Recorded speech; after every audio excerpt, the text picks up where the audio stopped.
Hello, everybody. I'd like to welcome you all to this very special event on rigs to reef and what the health service might, uh, lessons that we might learn from it. Um, I'd like to, so my name is Mohammed, I'm your host. I think I know many of you anyway. I'm based in the strategy unit in the Midlands as part of the Midlands and Lancashire Commission Support Unit.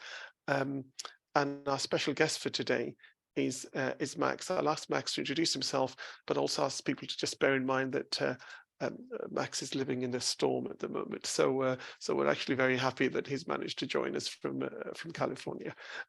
Max, over to you. We have about an hour and then we'll have a break for 15 minutes and then there'll be a part two. And that part two is is a closed session for colleagues who work in the strategy unit and the health economics unit. So please respect that and kind of bear that in mind. So during the break, if people who are not inside those teams can kind of self-exit, that would be great. Max, over to you, please. Thanks very much. Well, thanks so much, Mohammed. It's really a pleasure to be in this meeting. I'm, as Mohammed says, I'm in the Santa Cruz Mountains in California, which is currently going one of a long series of major storms. Our generator is running, fortunately, because the power is out. Hopefully the internet will hold up. If it doesn't, we'll need to redo it, but it seems to be fine for now. So even though I live in California, I grew up in London, spent the first 25 years of my life in England, and among other things, remember the NHS with considerable affection. And having, after moving to the US and experiencing the so-called health system in the US, it's made me even more remember the NHS with even greater fondness. Although I realize there's quite a few challenges going on right now with the NHS. So anyway, it's a pleasure to meet with you. So Mohammed asked me to talk about this project, and I'll just, let's see, share my screen here. Okay. So,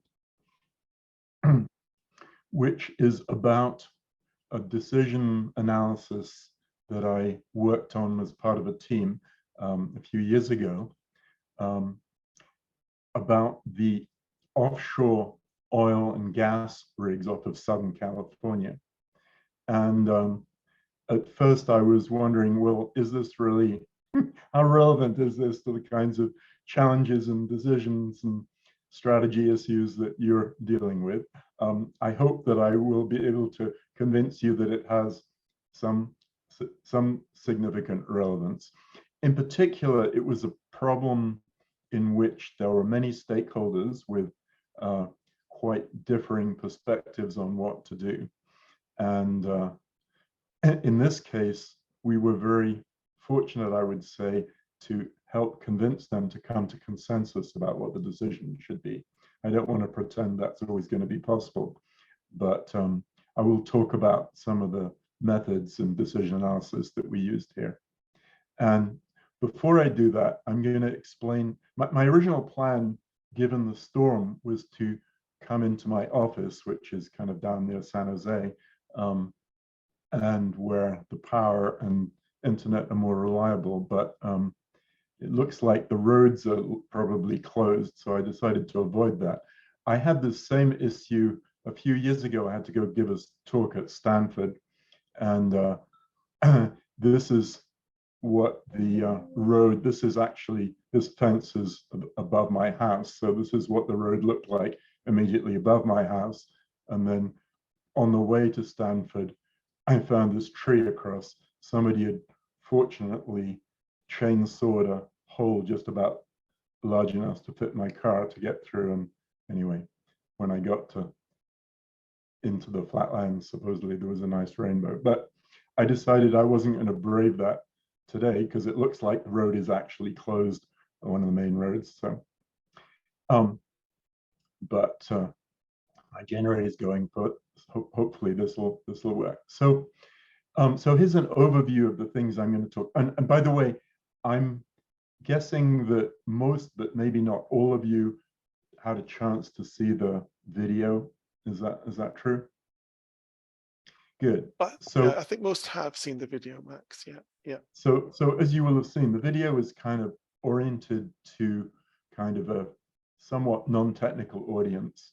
I'm assuming that most of you have, you know, are involved in quantitative analysis and strategy and so on yourselves. So, so my talk will be kind of focused more on the technical issues around that. But having seen that video will give you a great background. So that was the challenge: how to decommission these offshore oil platforms, and I'll show you a little bit more.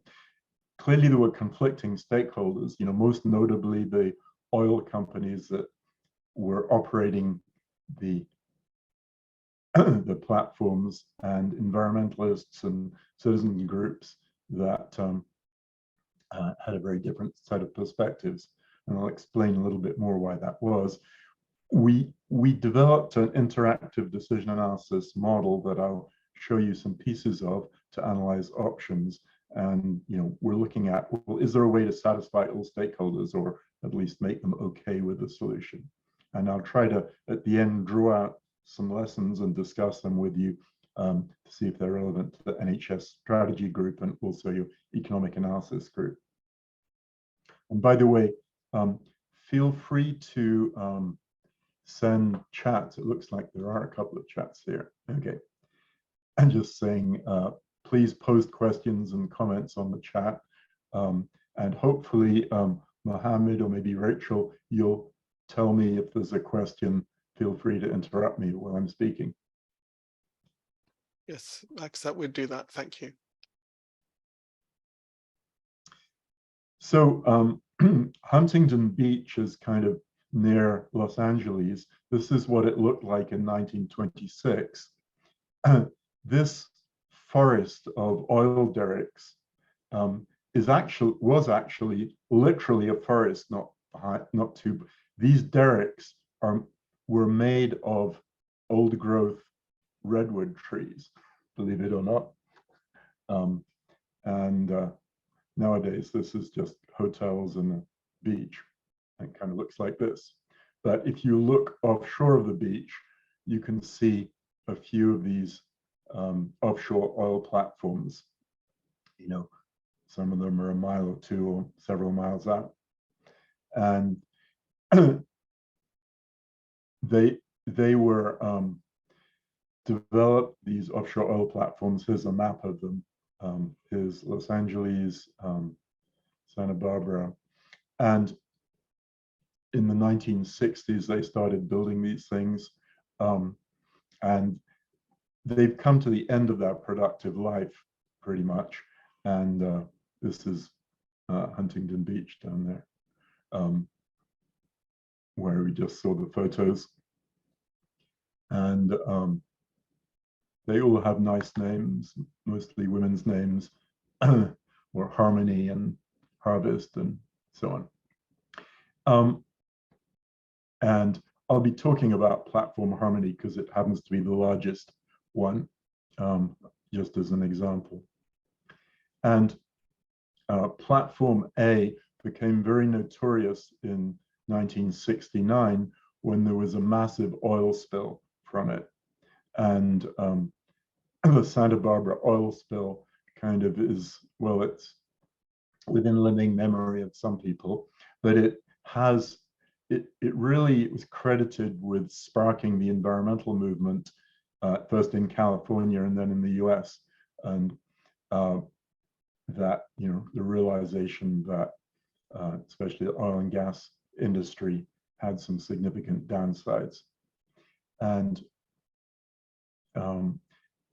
arguably the kind of folk memory of this has created an ongoing enmity between environmentalists and oil and gas companies, which makes anything to do with offshore oil even decommissioning it, quite controversial.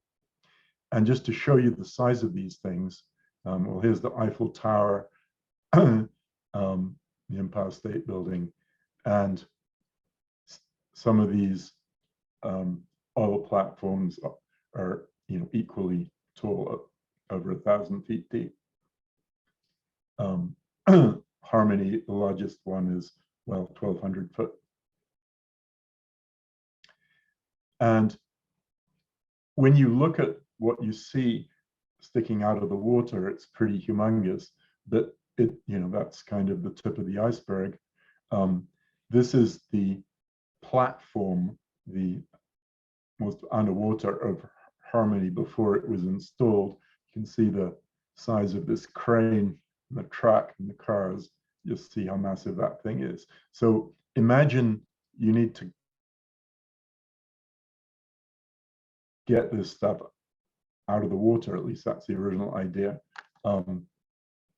It's not that easy. And particularly what makes it not very easy is that this is what the platforms look like.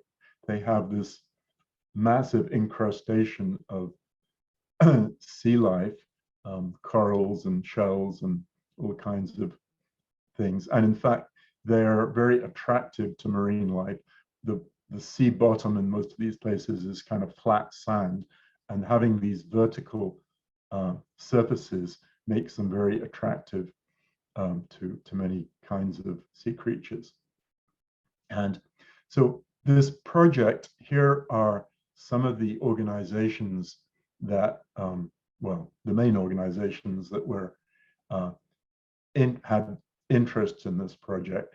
Federal and California government agencies, like the California Department of Natural Resources, National Oceanic and Atmospheric Administration, California Fish and Wildlife, Coastal Commission, and so on. Environmental groups like Greenpeace and the Sierra Club, and then of course the owner-operators like Chevron Oil. The commercial and sport fishing had strong things. There's a moderate fishing industry on the West Coast, obviously very concerned. Well, they like the fact that there's fish breeding around these platforms, but they also the platforms also kind of, since they can't go anywhere near them, they restrict the area. And then there's recreational divers, human divers, who actually like to go out to the platforms and dive on them because there's so much life around them. And of course, some of the other key stakeholders like the sea lion. So our project client was a non-profit called Ocean Science Trust that really takes funds from the California State Environmental or Natural Resources Department. And we had a kind of big multidisciplinary team. Brock Bernstein was our leader on this, and then he hired me and a couple of other people from my company to help build the decision model that I'll be talking about. But there was also kind of a wide range of people with domain expertise like marine ecology, economics, offshore engineering, air quality, and so on, and a big advisory committee. So it's quite a large undertaking. So one of the things that we at Lumina do is kind of, when we're trying to assist in building or helping a group make a decision, we typically build a quantitative decision model using our Analytica software. Max, are you okay for me to highlight some questions as they come along? Absolutely, please do. Great. We've had one question on, do you have a sense of how long the rigs become kind of fully covered with marine life? Is there a kind of rough indication of that time? Of how long it takes for them to become covered in marine life? Well, I'm not an expert on that, but I'd say, I mean, it happens over time. Many of these platforms have been in the water for 40 or 50 years. So but after even a decade, it starts to become significant. Okay. So, for example, the offshore wind turbines in the North Sea, I've seen a fascinating map that tracks seals, and they clearly go and visit each turbine in turn, or at least the platform that underneath them, because there is already interesting sea life that the seals go there to presumably consume. So it starts to grow fairly rapidly, and then obviously after 50 years, it becomes very substantial. Great. Max, just one other question on stakeholders. We often have a sense of who the key stakeholders are representing, say, the kind of the present generation, as it were. Was there any specific attempt to bring a stakeholder perspective for future generations? That's an interesting question. Not explicitly, but many of the effects that I'll be talking about of the different options, will take place over a long period of time. So we're certainly projecting into the future the impacts, both the costs and the benefits of various kinds. And so there certainly was a lot of attention on kind of longer range. I don't think we had anyone explicitly tasked with representing that perspective, but that's certainly a worthwhile thing to do in many cases, I'd say. Thank you. And I know recently there's been, if you look at the last week's Economist, there's a very interesting article on population ethics, which some of you might know is kind of how do you balance the interests both of people alive today and people that may become alive or may not be alive in the future. Anyway, that might. So we use our Analytica software, which is kind of designed to have a group of people kind of involved in modeling, and dealing with uncertainty explicitly, doing sensitivity analysis, find out what matters and why. To do this, without coding or more like spreadsheet level skills, and especially kind of emphasizing agility. When you're building these kinds of models, you really at the beginning don't exactly know what they need to do and how much detail is necessary. And so I'm a big advocate of agility in the sense like agile software, agile modeling, start really simple and then add complexity only in the areas where it really seems to be worthwhile. So at the top level, this is kind of a view of the model. We call these things influence diagrams. There's a set of and we'll be digging into each of these things. There's a set of decommissioning options on the left, and then this column down the middle is 8 objectives or criteria, or what decision analysts tend to call attributes, things that we care about, or things that at least some of the stakeholders care about. So obviously economic costs, air quality, effect on water quality, effect on marine mammals and birds, marine resources, fish biomass, kind of as seen by the fisher people, impacts on the ocean floor, access, and compliance. Compliance means compliance with the legal requirements. So the oil companies, when they got the original leases, the leases include a provision that when they're done, they will remove their platforms completely and restore the ocean floor to its pristine state. So that's kind of a legal requirement in of their original leases.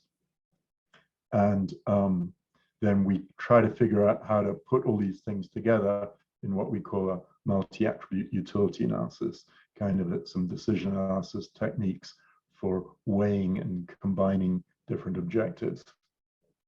And Max, are you able to yes. just say a little bit about how those criteria or were derived, the process where you've got conflicting stakeholders and so on, and who led that process? Yes, well, the first thing was to identify which are the key criteria. And so basically we talked to each group of stakeholders and, asked them what were the things they cared about. And this is kind of the union of all the things that people cared about. There's different ways to structure it, but this is kind of what we came up with. And then I will come back and talk about how they were combined later on, if that's okay. First, I'm going to dive into the decisions, basically the decommissioning options. And this is a decision tree, probably the best known technique of decision analysts. So we have a green square, our initial decision. We could completely remove the platforms, which is what the leases called for. And then, there's different ways to remove them. You can cut them, you can use explosives, which is cheaper, but makes a noise that can bother the marine animals. And then after you remove it, you can take the platform on land to dismantle it, or you can just drop it in deep water. There was a small platform that was taken out to the port of Long Beach in Southern California for dismantling. And it raised such a stink, literally a stink, because of all this massive incrustation of marine life as it started rotting, that all the neighbors of the port raised a big ruckus. So that's kind of, it became clear that if it's going to be disposed of in land, it has to be far away from any population center. Anyway, each of these things, of course, has their cost and benefits. Or we can just leave it in place and maybe reuse it for alternative energy or aquaculture. And, it seemed, since these things are kind of monuments to fossil fuel, it seemed kind of poetic that perhaps they could be reused for renewable energy, for wind turbines, maybe wave power. Unfortunately, economically, that just doesn't pencil out. They're not, in the places and in the arrangement you'd want for wind turbines. So sadly, that option doesn't really work. Or the middle option is kind of partial removal. So basically, you cut off the top. Well, you could just topple the whole thing in place, or cut off the top at 85 feet below sea level, and then you have to dispose of just the top. Obviously, that dramatically reduces the costs, but it goes against the lease of which said they'd remove them entirely. And this is kind of what cutting off the top looks like. And maybe you leave the top parts nearby here, or maybe you could take them away for disposal. And okay, so let's look at a couple of the attributes. Economic costs. So, excuse me. So this thing is an influence diagram. Those of you not familiar with it, it's kind of widely used by decision analysts for structuring it. These ovals are uncertain variables, elements that contribute to the total cost for offshore costs, and then there's the onshore costs, project management, and so on. And we drew these up in conjunction with an oil rig engineer expert in decommissioning to figure out how to structure that, which we did similarly for each of the other components. And we treat each of these ovals as uncertain, and we estimated the uncertainty. These are cumulative probability distributions. For those of you not familiar with that, basically the graph is showing what's the probability that the true value of the decommissioning cost will be less in each value.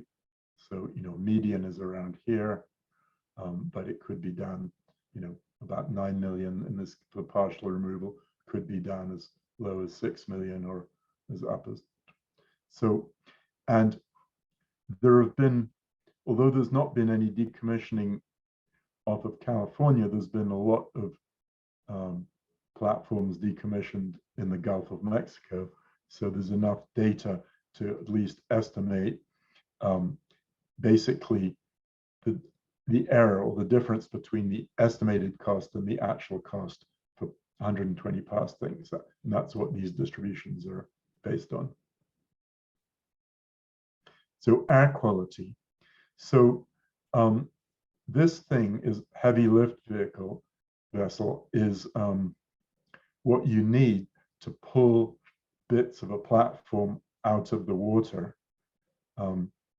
And most of these heavy lift vessels are actually in the North Sea right now, and a few other parts of the world installing wind turbines. And it turns out, first you'd have to get one of these things from the North Sea to the west coast of the US. And it so that's a pretty long journey and uses up quite a bit. And then while these things are running, they burn a lot of diesel. So it turned out even the air quality issues associated with this were not trivial. The Los Angeles basin has fairly strict air quality constraints. So anyway, and so there were some emissions associated with that.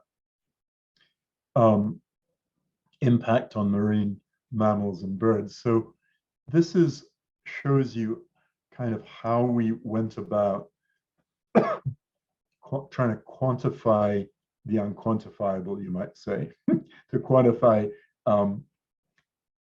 objectives like minimizing the impact on marine mammals. So there's various different levels of impact. The best is the status quo. If you just leave the platforms the way they are, that's fine. The sea mammals actually like the platforms. Or partial removal would, have some effect, a modest effect, or perhaps the worst thing would be complete removal with explosive severing, using explosives which is the cheapest way to take these things apart, but obviously can create significant disturbance to marine fauna.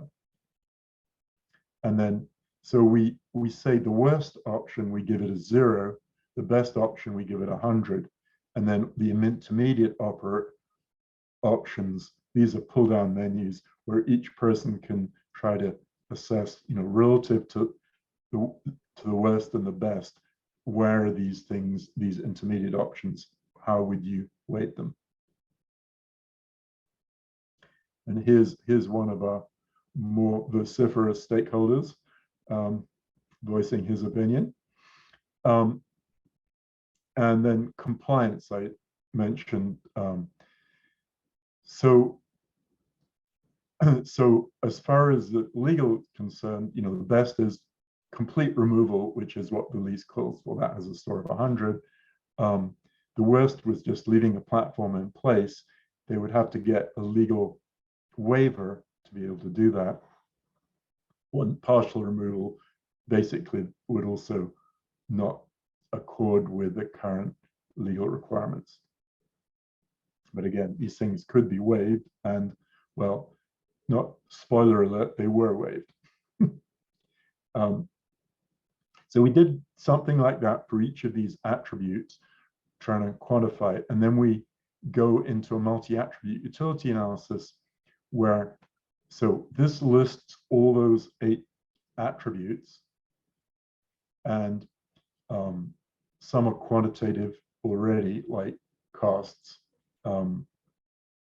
fish production, ocean access, which is kind of in square miles of that are fishable, and so the rest are qualitative.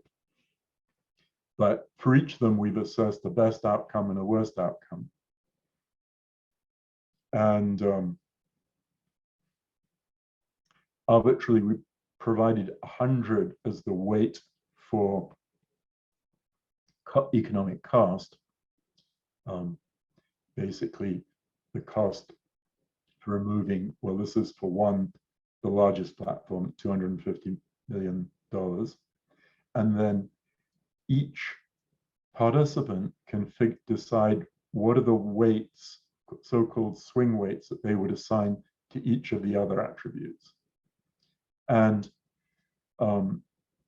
we use this method called simple multi-attribute rating tool, or SMARTS, which is quite widely used. There's a variety of similar methods, but basically you're asking the question, let's say for marine mammals. So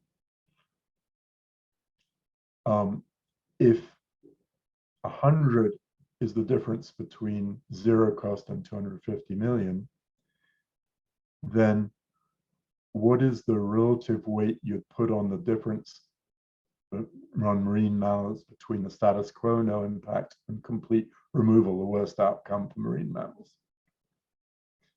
And the key point here is that these weights are not answering the question just, well, how important is cost? How important is marine mammal impact? They're answering the question, how important is this range of impacts relative to this range of costs? Because asking about the importance of an attribute just by itself is not really that meaningful. It depends on, on the range concerned. So, so we asked each stakeholder to come up with some initial numbers. Obviously, these are hard things to judge, and different people will have very different opinions about what's important. So the question is, if we have all these different opinions, are they going to make a difference to the decision?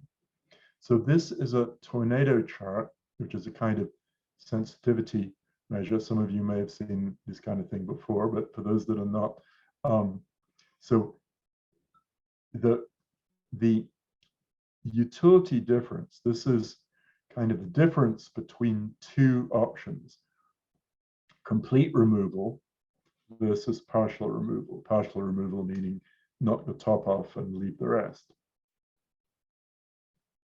And obviously, so if we look at compliance, complete removal is essential for compliance. And if you put a big weight on compliance, you will you'll prefer complete removal. But for all the other attributes, if you just range them from a low value, 0 to 100, like air quality, it actually doesn't push the number below 0. So in other words, for all the other attributes, if you leave all the if you range them from 0 to 100, leaving all the others at a nominal value, at least in this case, it doesn't change your decision.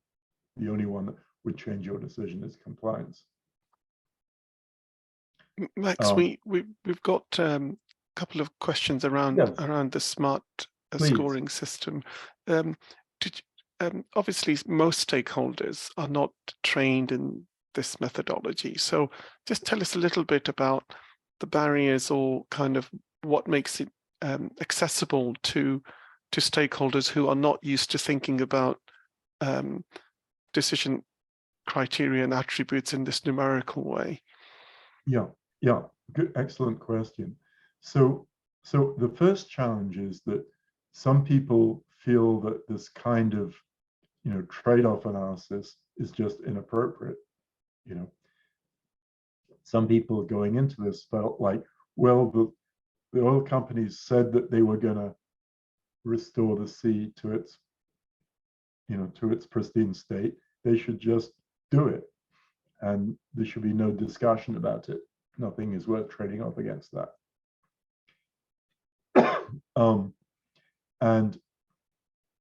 But after discussion, pretty much most of the parties realized, well, life has trade-offs. We actually do need to make trade-offs, even when human lives are concerned. I'm sure, well, actually Britain is further ahead, I'd say, than the US in terms of, like, for example, the NICE organization using cost benefits on drugs and medical interventions. I'm sure most of you probably know more about that than I do, but that, it's accepted that many decisions we make in society do require some trade-offs between, monetary expenditures and lives. I mean, I've recently been working on something in California, looking at wildfires and the effects of power transmission lines and starting wildfires. And yes, we could put all the lines underground, and they are planning to put significant amounts of them underground, but that's a massive expense. And there's a question of how much is worthwhile. So anyway, so first of all is the effect, are trade-offs appropriate? I'm guessing that most of the people in this audience don't need convincing that, that is inevitable, that one needs to make trade-offs if you're going to try to quantify these kinds of decisions. Then the question is, how do you do them? And certainly many of the stakeholders, well, few of them, if any, will be familiar with this kind of method. But what we found is that, if you explain it well, people get it. I will say we didn't have to do a whole lot of that, because the sensitivity analysis found out that in this particular case, the decision was not that sensitive to the weight. So in other words, we didn't require people to put a lot of effort into, trying to decide whether weight is 20% or 30% or 5% or whatever. And that's because in this problem, it became apparent that both the oil companies and the environmental interests had turned out to have a common interest. That is, leaving the platforms in place was actually environmentally better for the most part than removing them. And obviously, it's a lot cheaper too. So not all decisions, obviously, is one going to come up with that consensus. So Max, can I just double check this? Yes. That you get the weights from stakeholder groups that might do them in whatever way they feel is appropriate. Yeah. But in actual fact, it's really when you see the tornado diagram, do you see the impact of their choices, and it takes the sting out the discussion, because in this case at least, one option is a clear winner. Exactly. Okay. Yeah, that's very well put. And that isn't always going to be the case, but it's always good to do these kind of sensitivity tornado charts to figure out, well, which parameters really make a difference and which don't. I'll note that one of these parameters, the cost uncertainty, I snuck in here, but isn't really one of the 8 objectives. This is looking at the uncertainty on the costs of removal. And it just shows you that although there's a fair amount of uncertainty about that, it's fairly minimal relative to the other uncertainties, which says that, it's not worth putting together a vastly more elaborate cost breakdown model in this case. So this kind of sensitivity analysis can tell you, what you should focus on. Obviously, compliance, weight, air quality is surprisingly important, at least surprising to me, and the cost uncertainty isn't. So it tells you, okay, well, if we're going to improve our model or spend more time with our stakeholders or gather more data, which of those things is most important?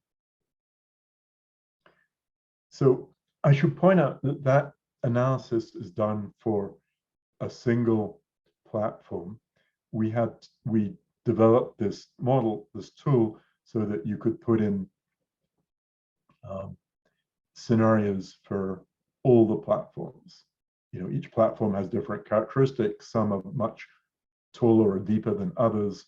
Some have more marine life, and so on. So in this table, you can select a scenario in which you say, I'm going to completely remove platform A, B, and C, and Edith, but leave Alan as it is, or whatever, different combinations of actions. So, I mean, in your case, if you're developing a policy, let's say for changes in hospitals, it doesn't need to be necessarily the same policy in every hospital, because perhaps, there are different characteristics that make different versions of the policy more appropriate. And so, and in this case, this is the list of all the platforms. And across the top is the weight we put on compliance. And you'll remember that was kind of the most critical thing. And okay, if you ignore compliance, put a 0 weight on it, then this light blue means that you prefer partial removal. But if you put more weight on it, then you'd prefer complete removal. And I think people began to recognize that really except for maybe one extreme environmentalist, well, I shouldn't say extreme, one with a strong view on this, we felt, the companies need to comply, because otherwise, next time there's an agreement with the government, they'll think their legal obligations are just optional. That's really a bad message to send, and I see that as a strong argument. But aside from that, most people felt, well, this, if that can be changed, and actually leaving the partial removal option is environmentally preferable, maybe it would be okay with that. But this shows how the sensitivity varies with each of the platforms. And Harmony, which was that really huge one I showed you, because it's so huge, it's really expensive to remove. And so partial removal is important unless you put really the top weight on compliance.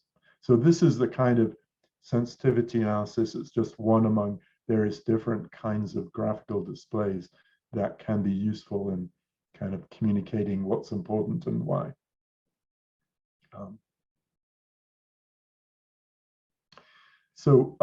Visualizing and communicating results. I don't know if any of you will recognize this situation, but anyway, the guy's saying, well, here's the report from the consultancy. They say it will help clarify things. So in this, I'm sure none of you ever do this, but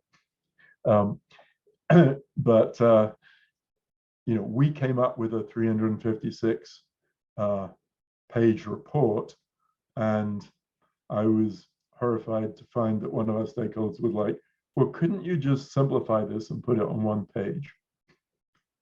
Well, actually, that was really a good idea.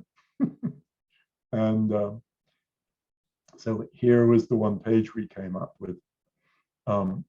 So the decision really, we'd boiled it down to full removal versus partial removal. And so the key issues, well, full removal has strict compliance with leases, restores ecosystem integrity, clear ocean access, so on. Significant environmental impacts with expected cost of over $1 billion. This is for all of the platforms. Partial removal requires a legal waiver of the leases, retains most of the biological production, the marine life on the rig supports recreational fishing and diving, much reduced environmental impacts, and would save $500 million. So looking at it like that, well, aside from the lease waiver, this looks like a pretty nice option. Still, not everybody was on board with it. So after further discussion, a bit of ingenuity, well, they were saying, well, why should we save the oil companies $500 million? So there was a negotiated option where instead of saving the oil operators $500 million, they would split that saving between the operators and Ocean Conservation Fund. And part of this deal also was that after decommissioning, the remaining parts of the, rigs to reefs, the underwater reefs, would become the responsibility of the state of California. And oil companies obviously prefer that they no longer have liability. So, but the state of California needed some funds, to manage those reefs. So that's kind of what this was for. And with that option, basically, we got almost complete agreement. There was a rigs to reefs bill passed by the California State House with near consensus, which, know anything about US politics or even politics anywhere, that doesn't happen too often, especially on something where you're pitting energy against the environment. It waived strict compliance and split the savings, as we discussed, and was signed by then Governor Schwarzenegger, looking a lot younger than he does today. And what was nice for us is we got recognition of this project by the Society of Decision Professionals. So, so let me kind of extract a few general lessons. Let's see, what time are we at? We've got about another 15 minutes, approximately. Okay. 13 So minutes. I'll Okay. quickly, so I'm a big proponent of using influence diagrams, both as a modeling method, but they were originally developed by decision analysts as a tool to help stakeholders in formulating the decision problem. And they're just drawing nodes and arrows, variables and decisions and objectives. And it helps get stakeholders involved in feeling like they're contributing to the problem formulation, which they are.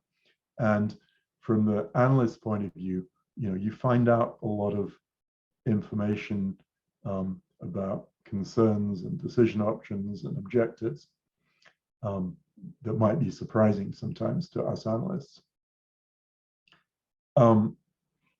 And then if you can have an interactive decision model, as we had in this platform model, and allow stakeholders to explore it directly, then it gives them a kind of confidence and insights from interactive exploration that you're not going to get just from looking at a PowerPoint graphs on a PowerPoint slides. This does take some effort. It's hard enough building your model. Those of you that build economic and cost-benefit models and so on, and then making it accessible to stakeholders requires considerable extra effort. But in some cases, it's really worthwhile. I don't know whether you're ever able to do that, but strongly recommend when it's possible. Sensitivity analysis lets us work with approximate numbers. And of course, in these analyses, all the numbers are uncertain or assumptions. And you need to find out, which of the ones really make a difference to the results. And then you go into a problem, sometimes you think you know what the decision options are, but sometimes, in conversation with stakeholders, and you might, with a bit of ingenuity, you might come up with some better options that are going to satisfy more people. And, I think that's something we analysts often forget about. We kind of think that the decision options are set in stone, but sometimes one can find better ones. And this kind of process can work even when there are seriously conflicting views. And seriously conflicting values don't necessarily mean there's serious conflict about the decision. I mean, they may do, but we don't need to assume that going in.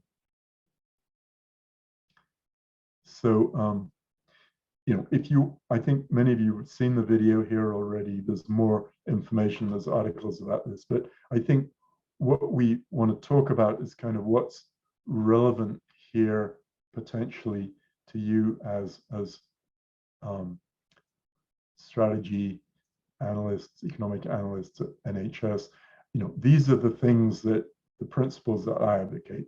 Will engage with your clients. That's probably pretty obvious to you, but what I've found is a lot of us, I would include myself as kind of, I like numbers, I like building computer models, and it took me a few years or decades to realize that really you have to spend time understanding, well, first of all, who your clients are, which sometimes isn't that obvious, and you have multiple stakeholders, and then figuring out what they care about, which requires a conversation, many conversations. I like drawing these influence diagrams, help to clarify objectives, decisions, and uncertainties. If you have representative stakeholders, it's a kind of graphic facilitation tool for those conversations. Embrace uncertainty. That's sort of been, when I started out in this area, my mission in life was to help people doing quantitative analyses be more explicit about uncertainty, and written a book about it. We built the software, and I do see significant progress. As a grad student, I thought maybe it'll take 2 or 3 years. Well, it's taken a little bit longer than that, but I see, this is, I wouldn't say it's universal, but it's certainly becoming much more widely used. I talked about agile modeling, managing complexity. That is, for those of you familiar with the agile software development, it's similar, but in modeling, whether it's in spreadsheets or Analytica, or you're writing stuff in Python or R or whatever.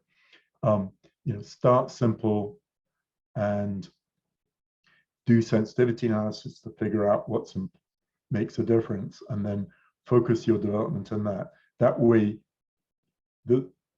you end up with a model that's much more likely to address the stuff that's important, rather than, say, address the stuff where you have lots of data or where you know how to build the model, which may or may not be important to the results. And I'll talk maybe some more about this in the second session, but with all the excitement about big data, which is certainly excitement that I share in machine learning, nevertheless, when you're making decisions, you're trying to help design a future for your organization or your clients. And we don't have data from the future. We have data from the past, and we know that the future is going to be different. So having lots of data is helpful, but you still need a lot of human judgment. And there's a lot of uncertainty, and no amount of AI and machine learning is going to replace that. And then part of the process to success, I think, is opening the black box. That is, showing what's important, showing what the assumptions are, kind of goes back to engaging with your clients. So anyway, I see quite a few questions in the chat. I don't know, shall I look through those, or Mohammed, do you want to? Well, we've been fielding most of them as they come along. There's one. Yes. There's a couple which I'm not quite sure how to summarize, but if I do injustice to the questioner, please feel free to kind of interject. Someone was curious about the safety case for decommissioning with the regulator, knowing that the regulatory framework can be very prescriptive with targets and so on. Did you have to work on the safe? I don't know the context very well, but is that enough for you to chew on, as it were, Max? Is that what you want? Do you want me to kind of read it literate, the exact question? Maybe if you could expand that a little bit. Well, I'll read it as it is then. So yeah. When you were doing the safety case for the decommissioning for the regulator, did you have to show that highly prescriptive legal targets were met?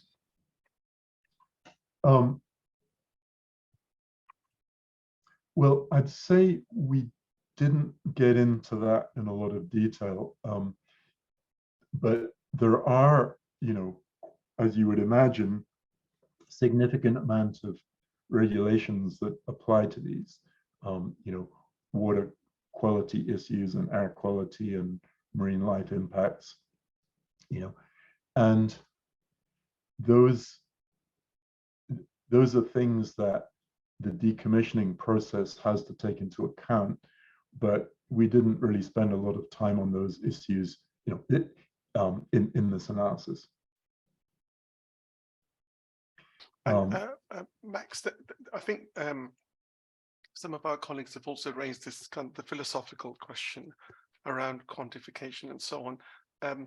I think you addressed it, I think, at the beginning of your session anyways, but perhaps what I'd like to clarify is the extent to which the conflicting stakeholders and the kind of political process, politicians, the convergence, you talked about one individual perhaps feeling that their position would remain broadly unchanged, but yes, what did you see in the dynamics of the conversion, of the alignment to the final decision?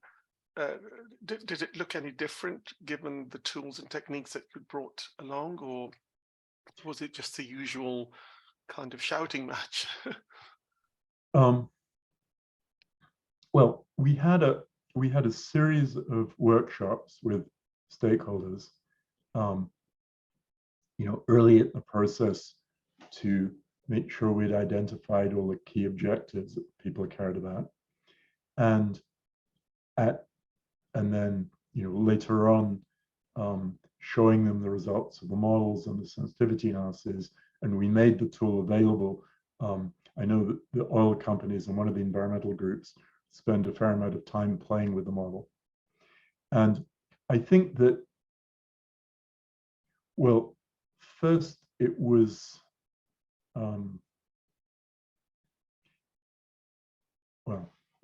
one of the surprises, I think, to the environmental groups, or many of them, was just how much marine life there was on these platforms, and that, in fact, leaving them in place would have less environmental impact. So that was kind of a substantive information. And then it came down to how much do people care about the compliance issues. And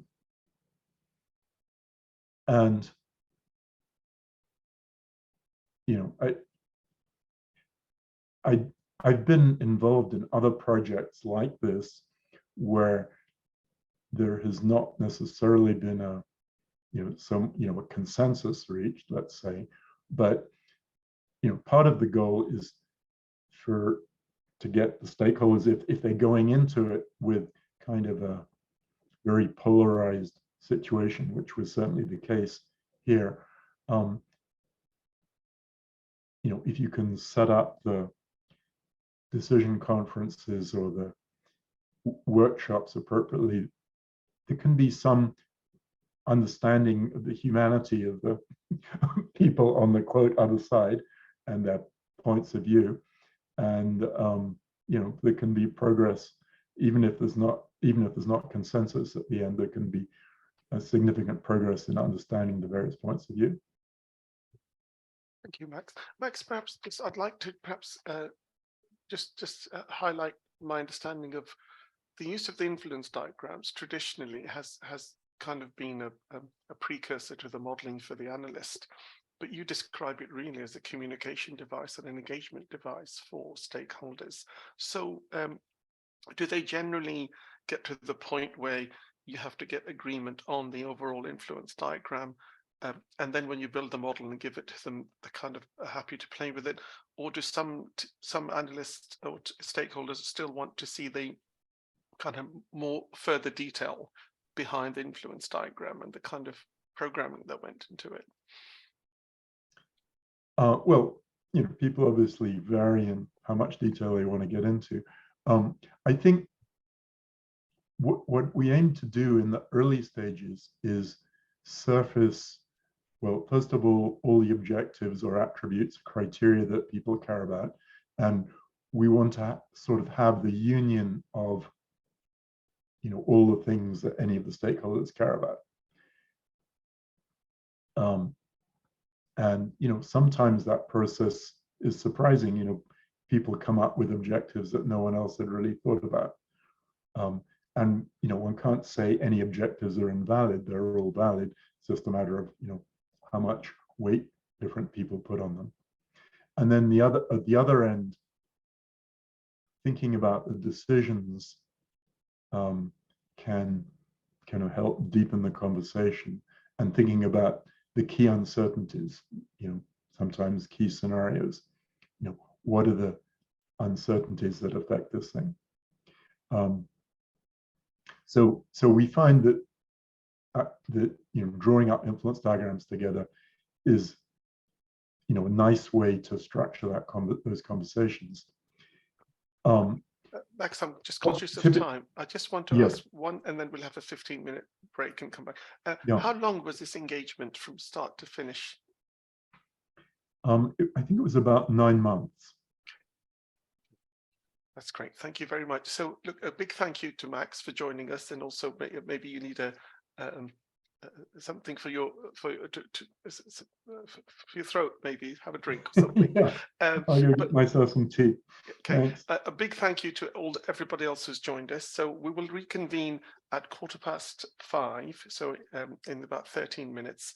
And can I just ask for people who are not part of the strategy unit, the health economics unit, just to kind of self-select and I'd just like to thank everybody for your participation.